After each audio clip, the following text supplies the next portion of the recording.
here at Mount Huff and Puff, one of my favorite places in Boise County, Hole 6B. It's pretty cool. One time, the hill right behind me, lightning struck it. It's really close, kind of rattled my insides. Yeah, so lots of good stories here. We come running up the rocks, get to bring all sorts of people up here, and it's a great place. A lot of new adventures happening and old memories reminisced on, and it got me to thinking about adventure partners, the people that we go into the outdoors. And every personality brings a new dynamic when we're outdoors. Some people are good storytellers, some people are very technically proficient, and some people, they don't like certain things and they freak out a lot when you encounter those things. I'm the guy that freaks out a little bit when it comes into snakes and mice. Don't like them very much at all. In fact, in 3rd grade, we had a garter snake for the class named Beauregard, and I tried to be brave and hold on to him, but I would have nightmares at night of snakes coming out of my mattresses, so I had to stop holding Beauregard and still have what I would consider to be a healthy respect of snakes, but could also be fear. One time, we were on the Owyhee River, and there was a snake that we couldn't relocate, and I decided as a trip leader that we needed to not have the snake around anymore. And so when I was dispatching it, I was scared, and my other guide team around me, they were giggling. And I'm like, what's so funny? Like, oh, we'll tell you later.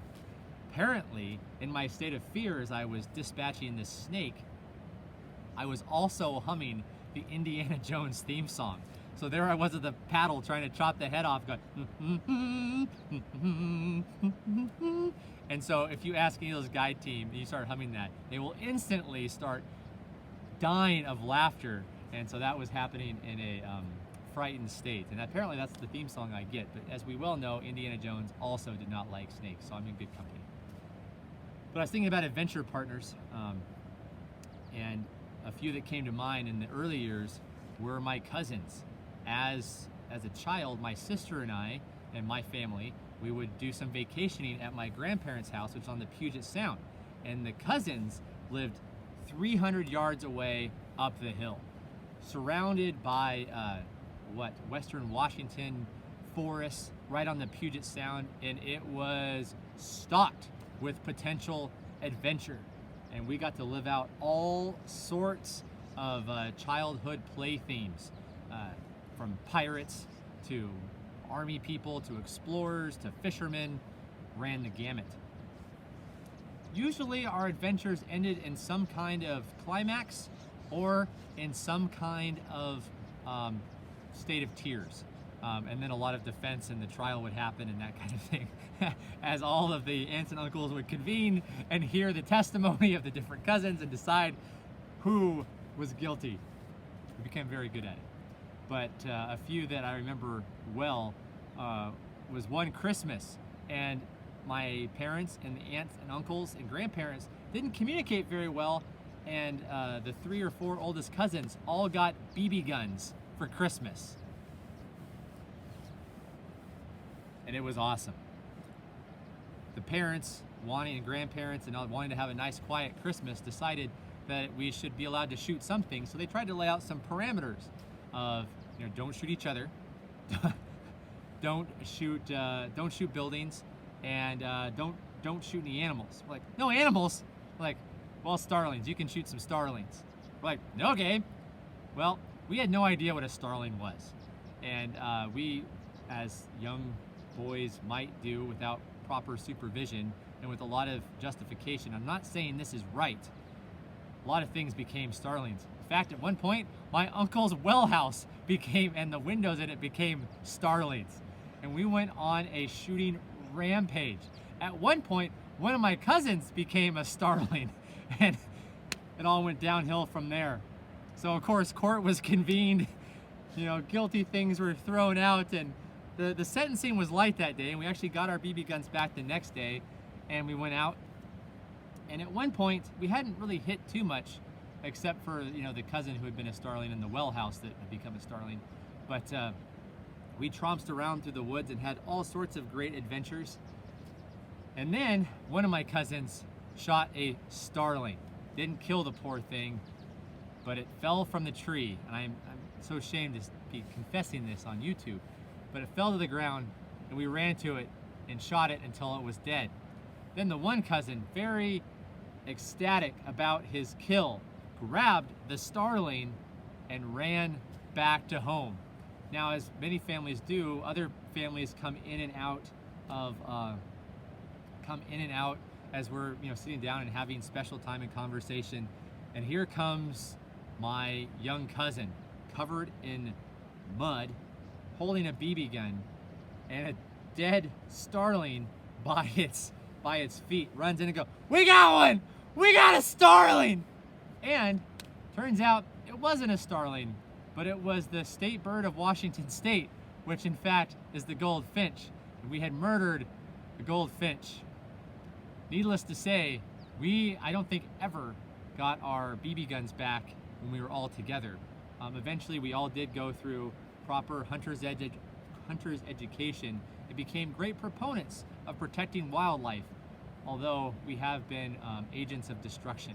My poor uncle had to shell out quite a bit of money to repair the pump house, which turns out wasn't actually his, but the neighbor's. So maybe one day I'll pay him back. But my cousins proved to be great companions. My sister reminded me of one story where on the Puget Sound we go out and go fishing. I don't think we ever caught anything except for a dogfish one time. But we would go for these walks and explore and that kind of stuff. One day, while the parents were talking or cleaning up dinner, we asked if we could go for a walk, and they said sure, but watch out for the tide. I grew up in eastern Washington, really didn't know what the tide was. Water moving up and down is kind of weird. And so we went down on the beach, and the tide was coming up. We noticed that our trail was getting smaller and smaller and smaller, and pretty soon we were up on the cliffside doing this traverse thing with kicking loose rocks. And so you had these young people that are anywhere between the ages of 6 and 12 basically hanging on to the side of the cliff. The parents, they got scared, or not scared, they became concerned.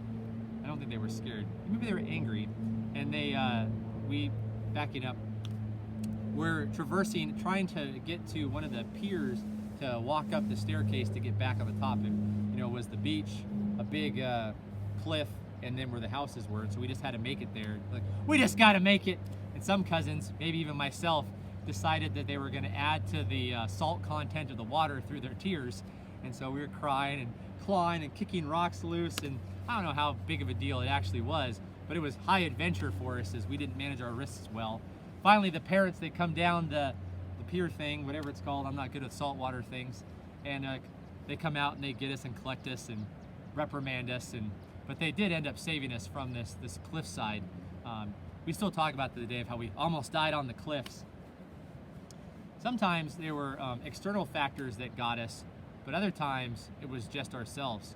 We watched a movie one time about the Vietnam War and discovered that there were booby traps.